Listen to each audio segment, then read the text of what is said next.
Thank you, Dave, and thank you all for being here. And it's my great honor to receive this endowment and also got the chance to talk a little about my research here. And as you see, this is a photo I took a couple of years ago. I really fascinated by fieldwork, and although I got very bad seasick during that cruise, but I'm still trying very hard to going back to the ocean. So you see that one of my major research themes is about Earth deep water cycle, and as I said, I like fieldwork. So I want to start this talk with one of my favorite places called Tonga. So this is a map of part of the Pacific Ocean. That's Australia, and this is New Zealand. So this is a tiny kingdom called Tonga, and that dark stripe is Tonga Trench, where the Pacific Plate is subducting beneath the Australian Plate. Now we know that, okay, it has the fastest convergence rate in the Earth, and therefore we believe that it is the coldest slab in the upper mantle, with, of course, numerous earthquakes. But Tonga is also kind of special for us seismologists and geophysicists, because about half a century ago, Jack Oliver and his students went to Tonga and collected some data, and for the first time got this kind of image. And can you tell me what that is? That's called the slab, right? Subduction zone slab.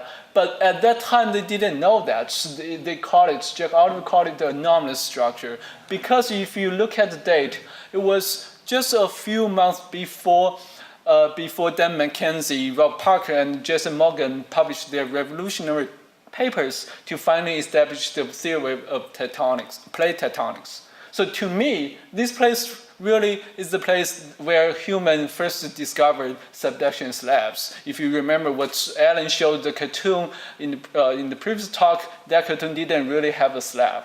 And now we know that. Okay, you may ask, that's half a century ago. What do we know now?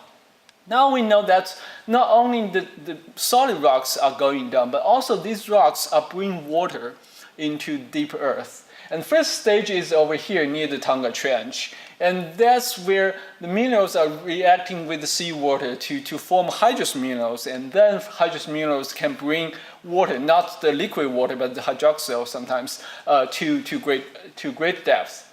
However, at greater depth, when temperature and pressure are too high, then these hydrous minerals will break down, and releasing water into the mantle wedge over here help melt the mantle wedge and producing magma eventually erupt onto the surface through volcanoes. And this process we call dehydration of the slab, that's also associated with these yellow stars, those earthquakes. And now let me put the cartoon on the right side, and on the left side is a real case. Here, let's just zoom in a very small portion of the Tonga slab. The blue colors here indicates the temperature of the Tonga slab, which is very cold compared to the warm temperature of mantle wedge. And you see all these colorful dots, if you kind of see that. Those are all earthquakes. But why these earthquakes are special? Because we believe that at this depth, more than a few hundred kilometers depth, we believe that mantle rocks should behave like silly putty. You don't expect any brittle fracture in silly putty, right?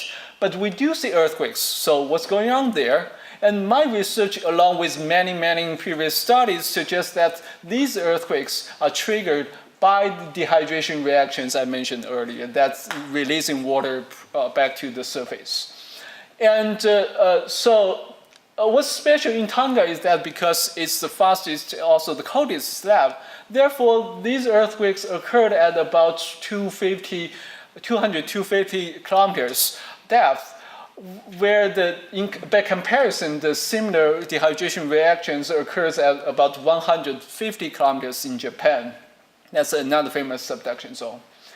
Okay, here are those earthquakes, just a clue, and my student fan right now is trying to use a very specific seismic waves to try to directly image those hydrous minerals. Can we see where does water go? That's our goal, one of our goals. And what's more exciting is that although we usually believe that earthquakes and dehydration reactions occurred at about 150 kilometers depth in Japan, But shortly after I arrived at MSU, that's why I appreciate our department and our atmosphere here, is that I was very lucky to collaborate with Dr. Min Chen, also our faculty member in our department. Then we found that seems besides the regular dehydration reactions over here, we also find some even deeper dehydration reactions. That's a clue that water can go even deeper, more than 300 kilometers.